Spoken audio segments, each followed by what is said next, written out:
Pakita ko sa inyo paano ako maglinis ng bangos. Tinatanggal ko yung tinik pa isa-isa. Kasi tuloy-tuloy lang kain nila. Ayan oh, tinik.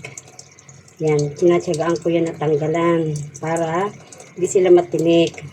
Kasi dati, natinik na yung anak ko, yung panganay ko sa bangus. Kaya eto, tinatsagaan ko tinatanggalan yan.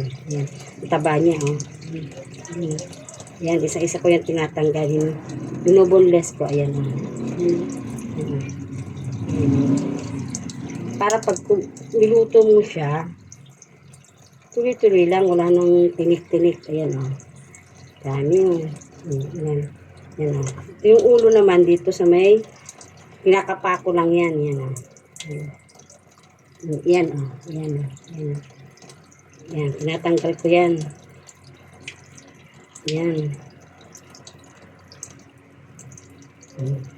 O yan, ang dami. Tinatanggal ko yung isa-isa. Yan. Lalo na yung anak kong bunso, parang hindi matinik sila. Masarap kong kainin pag hindi na wala ng tinik. Yan o. Isa-isa ko yan. Yan o. Yan. O, diba? Yan. Tatanggal ko. Yan, kita nyo? Yan, Yan, tinik. Sakit yan sa lalamunan. Kaya pag ako nabili talaga ng bangus, isa-isa ko yan, tanggalan ng tinik. Para masarap yung kain.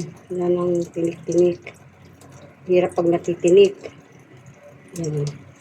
So, dito naman sa buntot, pinagawa ko yan, hinihiwa-hiwa ko yan. Tinatanggal ko din yan. Yan. Hugutin mo lang yan ng ganyan. Yan. Kinakapa-kapa ko lang yan. Yan o. Yan. Diba? Kita nyo?